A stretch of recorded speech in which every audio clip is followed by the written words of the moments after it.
Welcome to today's broadcast. It's going to be on automated annotation for grading plans with our new tool that's coming out in just a matter of days called Label Genie. My name is Brian Lewandowski. I am one of the product managers here at CTC Software, and I will be doing the presentation today.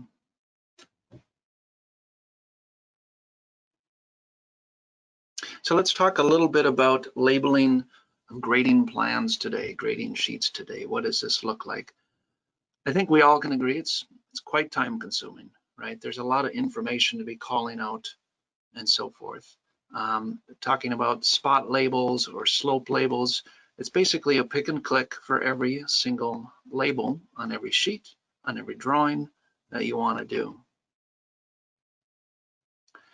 And when designs change, you need to move all these labels manually, in the same way that you just added them manually in the first place.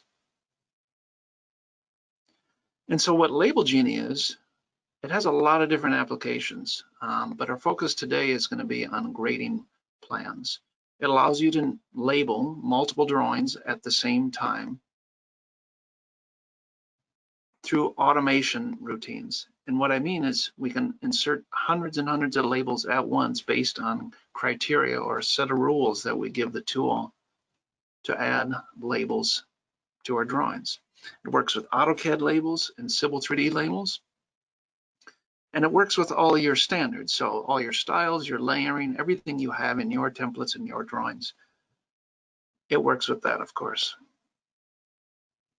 And so Label Genie with grading plans, more specifically, we can take spot and slope labels and insert 100 of them at once, 1,000 of them at once. We can limit this to layouts. We can select multiple drawings at once. Okay, all the parameters, all the decisions that you would make to insert each and every label, we can do that in a similar way, but insert these all across a lot of different objects at once.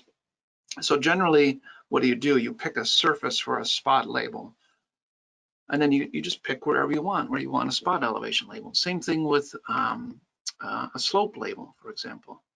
Well, what we can do is, one, choose our surface or surfaces, and then our anchor objects.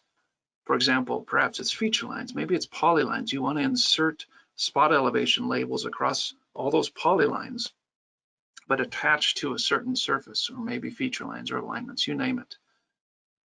So it's the combination of those two sets of objects that are going to allow us to automate the insertion of all these labels.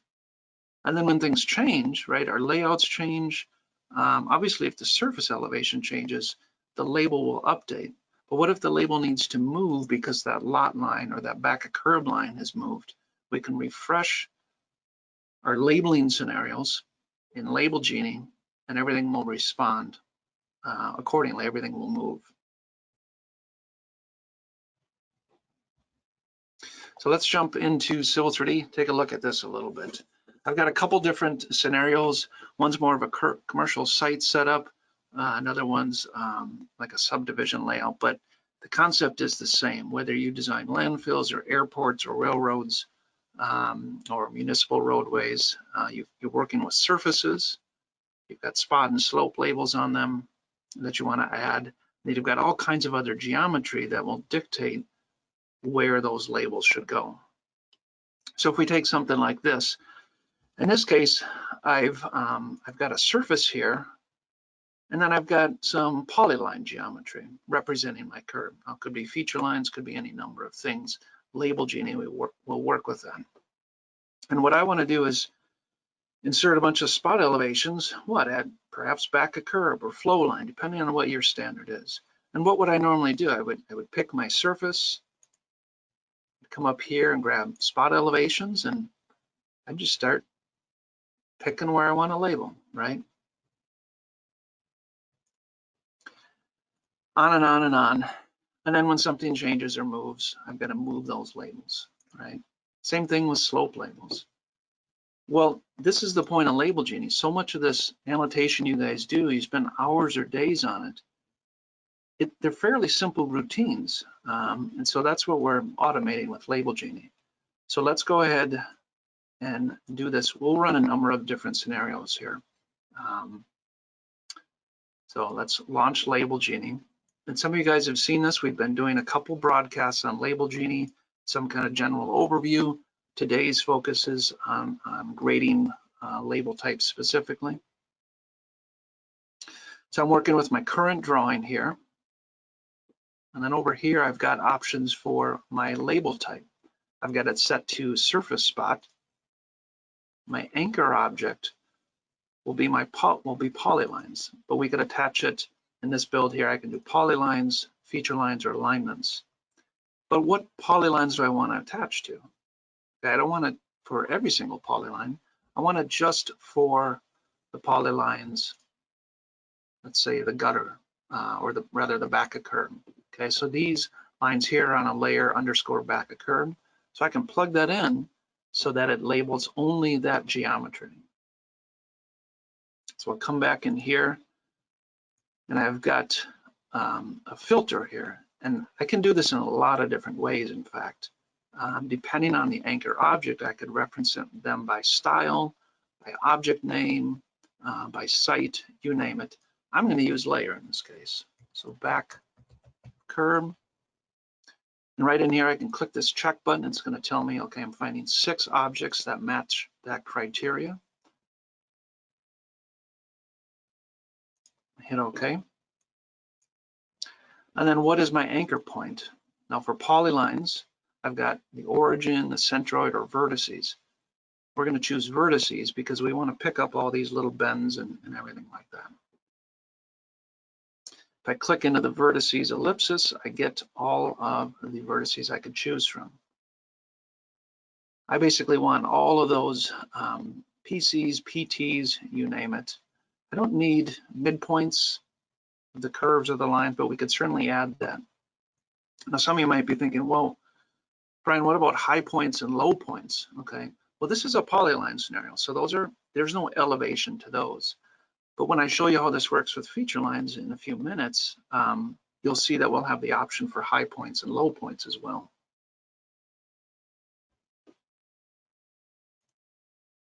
One question that came in, because I showed you some of the anchor objects, but we have other ones to choose from, like blocks or any number of other things. Absolutely, we're going to have all kinds of ways to anchor this stuff too, anchor these spot elevation labels for sure. And XREF layers, absolutely. I'm working in the current drawing, but if your objects were X-referenced in, you can do that as well. That's not the sample drawing I have set up here, but it works through XREFs as well.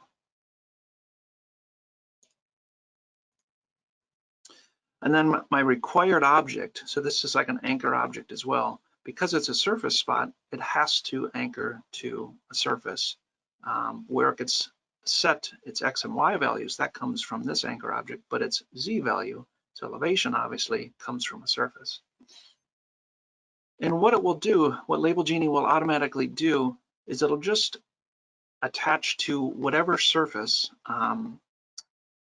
exists in that place. If there's multiple surfaces, it's going to give us the first one on the list.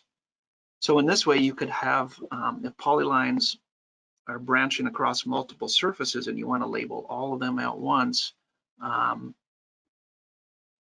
it'll pick up those different surfaces. Now, if they are overlapping and you want to force it to grab a certain surface, you need to put some kind of filtering in there. But it can attach to, because we're going to insert hundreds of labels at once, we could have half of them grabbing one surface, half of them grabbing another. In this case, I want to make sure it grabs any of my FG surfaces. So I can use File Explorer type notation here to say any surface name with FG in it, limit it or include only those surfaces. Some of you might be thinking, why don't you just have a drop down right here?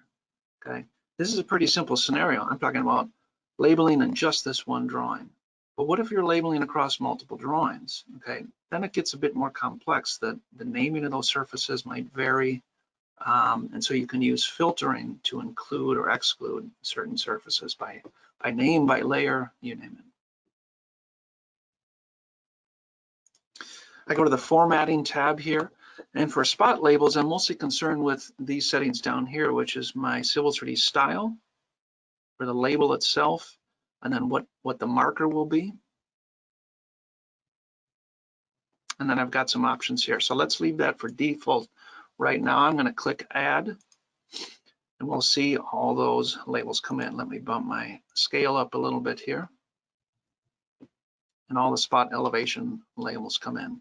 Now, how do you want them to look, right? Okay, a lot of that's your style, it's your layering, and so forth. But maybe you want a little bit of rotation on this, right? I can set that to 45 instead of rotate those at a 45. Notice as I'm doing this, it doesn't just keep adding more labels, but it's updating the labels themselves.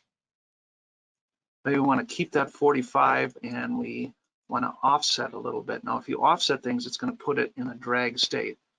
Okay, so your drag state behavior, that depends on how your style is set up, but we can control some of that right in here. So I'm going to do it at 45 and then also 3-foot horizontal and vertical offset. And then we can extend these out a bit.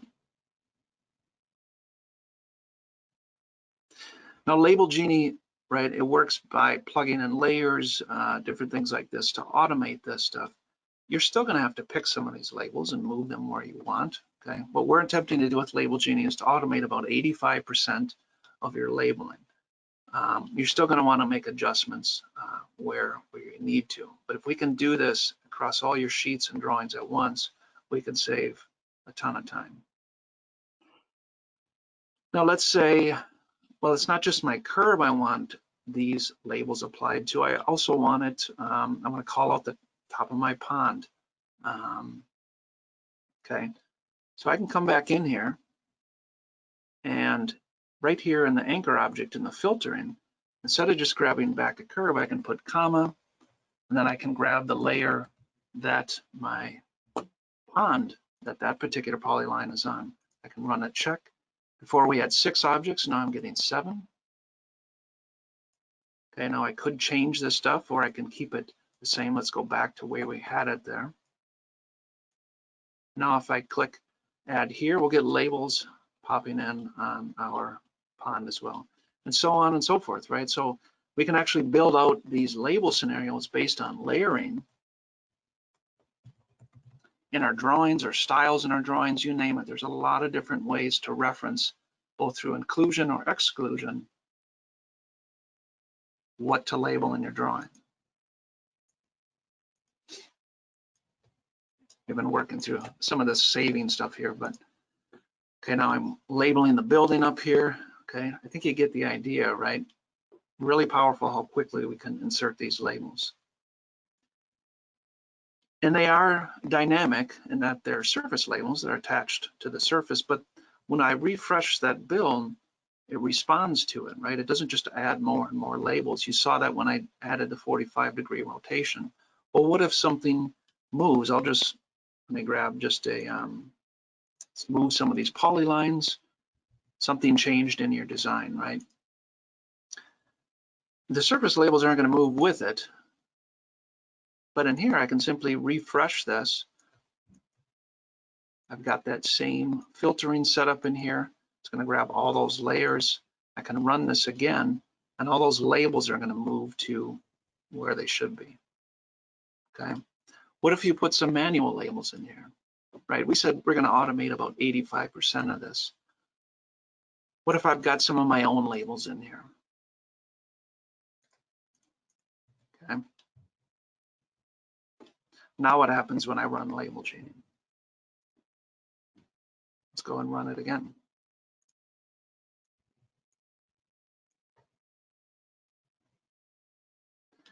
Nothing happens to those labels. So Label Genie will differentiate between what it's adding to your drawing and what you've done manually. In fact, we've just got little metadata tags in there. They're still just a native surface spot elevation label, but we have little tags so we understand when Label Genie is refreshing, it knows not to touch these, right? If it had touched these, it would have done the same rotation and everything, right? But so you can do your own manual labeling, and Label Genie will leave that alone. Now, if you do come here and you move some of these labels around, and then you run your Label Genie routine again, it's going to move that back, right? Just like what we saw down here when we moved some of the curve islands, okay? So we know there's a lot of nuanced decisions for your sheets. So you can automate the vast majority of this and then run your tweaks on it.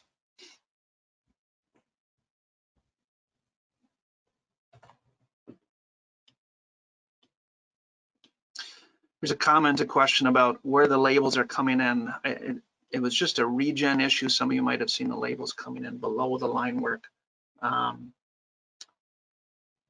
But it comes on top of everything. So I just had to regen the drawing.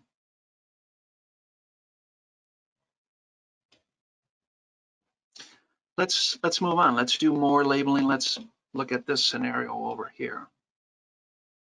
I'm gonna bring my scale up. This is a larger site.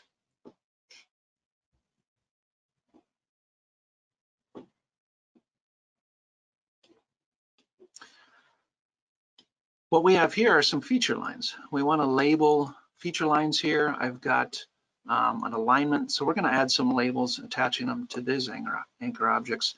And we're also going to incorporate some slope labels as well. One question came in about polylines through XREFs. Absolutely, you can use objects through XREFs where that makes sense. So yes, it supports XREF objects as well.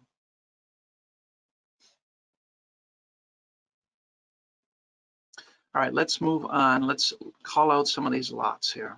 So I'm going to run Label Genie again. This time we're going to do surface spots, but it's going to be on feature lines. We're going to anchor it to the vertices. And now notice when I go into the vertices section here, now we get high points and low points because now we have 3D elements. And so we can pick those up as well.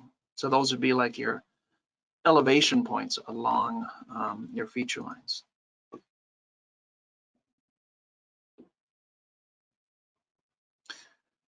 Now, what layer are these feature lines on? Okay, right now this is set to those polylines, so I'm going to change it over to my lot layers, and I can check this here, and I find there's 119 feature lines there. Okay, now if some of you hadn't seen in our previous webcasts, you might be thinking, you know, I got to set this up every time, right? I got to change this over every single time. And in fact, you don't. Right up here, we have what are called templates. So as you define and you spell this stuff out, these different standards, formatting, and so forth, you can create a template from this. And so we're doing our surface feature line spot. So we'll set this up, and then we'll come back here and we'll save a template. And then that'll be accessible right in the dropdown here so that we can load a certain configuration for this drawing or any other drawing or drawings I'm running this in. So feature lines, we're doing the lots layer like we said. Okay, the surface filtering, we're going to stick with an object name filtering of FG. Any surface with FG in it, that's what surface it's going to grab. Back to the formatting tab. Here I'm going to stick with the default settings. We'll add labels and inserts all of our spot labels in here. Hundreds of labels, right? At once. And again, you can change it after the fact. You don't like how it's labeling. You want that rotation in there. Quite easy to do after the fact.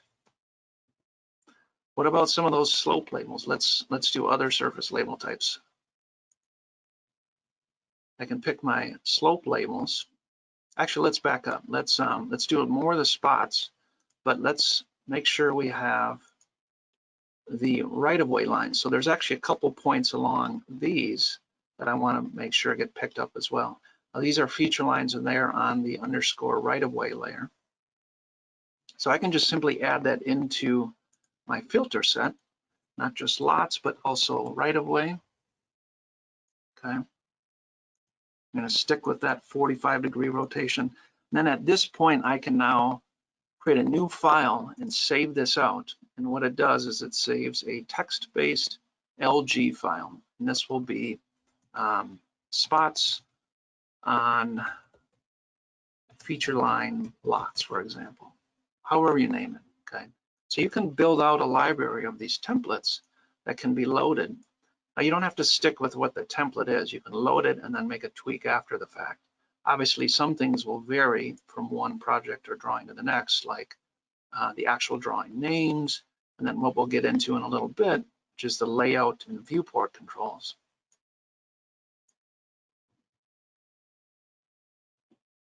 So we can save that out. And now you'll see that that shows up in the drop-down here, so that when I choose it, it loads these settings. So when I pick a different one here, some of these are old. Yeah, sorry about that. So that will load different settings from different templates. We're just a few days from releasing this, so I've got all these different builds going around here. I think I've got old templates in there. Anyway, so vertices, surface labels. All we wanted to do this time was to add the right-of-way feature lines. And again, we'll stick with that 45 degrees. I think we got everything set there. Yep. And what we should see is a few more labels showing up along the right-of-way. So there's one there, okay? Hundreds, if not thousands of labels at once. Okay, let's do those slope labels. Now this really depends, right, what you're after. Do you call out slopes along all these lot lines? Do you call them out along the curb lines, okay? Some slope labeling might be more manual. Some of it you'll be able to automate with Label Genie. So let me show you an example of that. Let's say we want to call out the slopes between all these points here.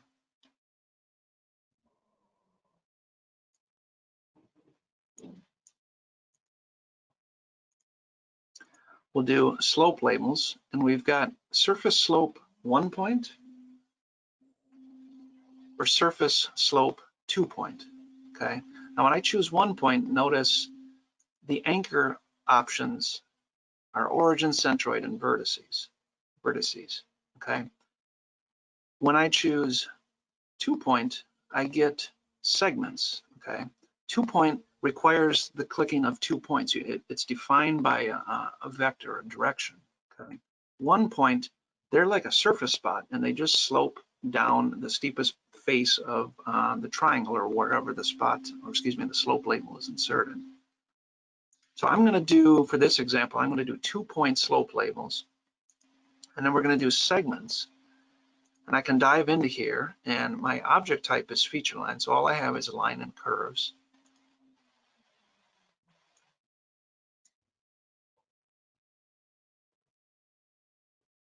Again, I can look at my filters in here. We're going to stick with those same 2 layers. We're going to add 2 point slope labels. And then I've got my slope styles in here. So we'll click add to this. And all my slope labels come in at once. Now I've got this defined where I've got an arrow spanning the full length of the segment. It doesn't have to be that way. All that is about your label style. In fact, if we dive into this label style, say you don't even want the arrow, I'll just set the visibility to false. Right, so maybe you're just calling out the slope. You can build your styles in many different ways. You can have just a finite length arrow right here that would point in the right direction. Okay, whatever you want to do. And again, everything's dynamic, right? So if anything changes, I'm shifting things. Let's just make a move of these lot lines here. Take a set of them, move them around. Okay, all of those labels that have to get deleted or moved or whatnot, and come back in here. The last thing I did was the 2 point slope labels, so I can run that again.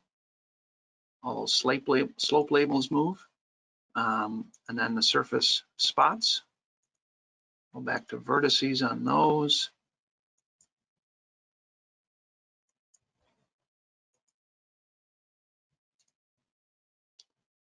and move all those surface spots, okay?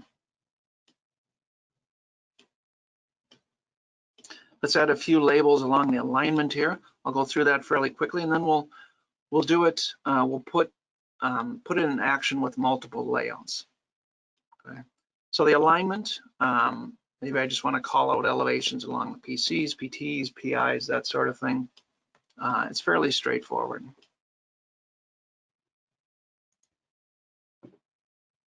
This time it's going to be alignments.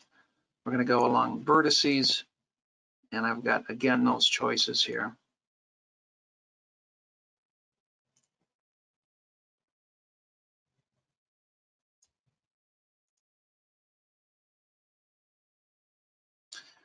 And we should expect to see a label right here, right at the PC. Well, why not? Okay, it's all based on filtering. I chose my alignments, right? But I still left my filter like this. So we have to set our filters to match the object in question. So this is on a layer C road, wonderful C road layers. So we need to set that accordingly. Okay, so you get to kind of program your sets of label scenarios, save them to templates, load them, and then boom. So that should work this time. Keep that rotation in there. There. Landing on those alignment vertices. Okay.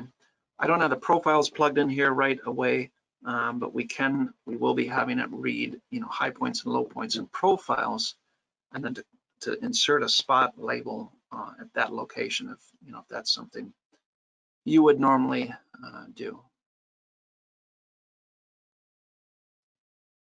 Okay, let's do this one more time, but let's do it with incorporating the layouts. So I'm going to grab all these and just delete these. And I've got just a number of layouts set up quickly here. I just want to show you guys how you have control of all this kind of grading plan labeling on a layout specific scenario. So let's say we're just labeling 2 of these layouts. Okay, so let's run this. Again, we've got layouts 1 and 2. Let's choose those.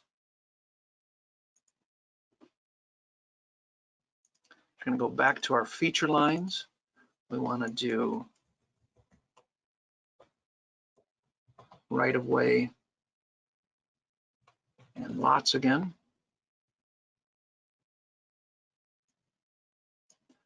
And attach to the vertices. Okay, and all the rest of that is the same. But over here in the layout section, what do I want to label? So far, I've just been doing entire model space, but I can label just the layouts, but all the layouts. And what it means is that any labels that would show up outside of any of the viewports on any of the layouts, it won't label that. Or I can really dial in here and label selected layouts. And if I click this, I dive in and I get all the layouts appearing for this drawing. And here's these 5 here. You see them down here, the 5 tabs. And we said we wanted to label just layouts 1 and 2. I could further restrict this. Perhaps you have multiple viewports in your layouts. You've got an overall plan, and then you've got kind of a zoomed in area, or maybe it's a plan and profile scenario. Okay, you can control that, what viewports within those layouts. You can control that by layer. Okay, now if you just do all viewports, it's going to grab every viewport on that layout, label everything within, or you can start to limit it accordingly. So let's run this. We've got just layouts 1 and 2. Click add, and those labels come in. Here's layout 1, here's layout 2, then layout 3, we don't see anything. Okay, if I go back to model space, you'll see the result. Right, this is the window that showed up within that specific layout. Now we're focusing on grading labels here, but what if you're inserting mtext labels and you're rotating it to the objects, right? Maybe you have different D-view twists or orientations in one viewport to the next. That's where layout and viewport filtering, so to speak, comes into play.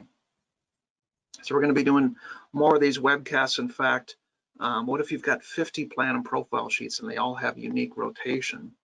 Okay, that's where layout and viewport controls come into play.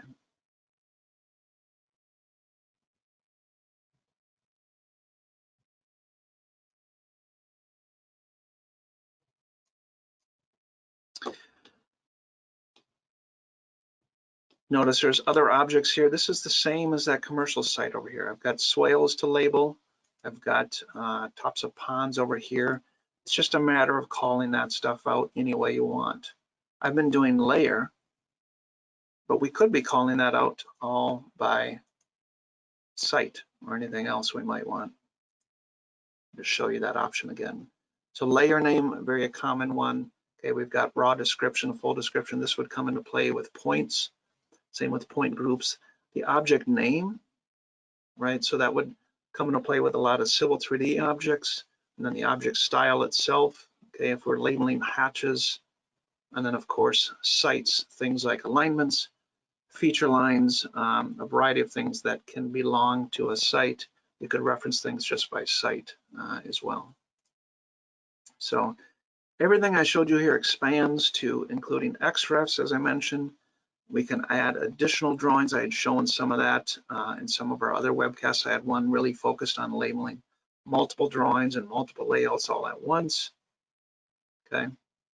And then depending on the label type you're choosing and the anchor object, you get a variety of different data contents. Now, these were simple Civil 3D labels, so it was really just about the style. But if it's mtext or mleaders, we can start to force properties from the anchor object itself, the feature line, the polyline, you name it, and we can auto insert that as an AutoCAD field into the mtext or the mleader. Again, I showed some of that on some previous webcasts. So that's most what I wanted to show you guys. I'll mention a couple other things and then I'll take there's a few more questions I didn't address along the way. How do you get this? Many are wondering, great, Brian, where's my copy, right?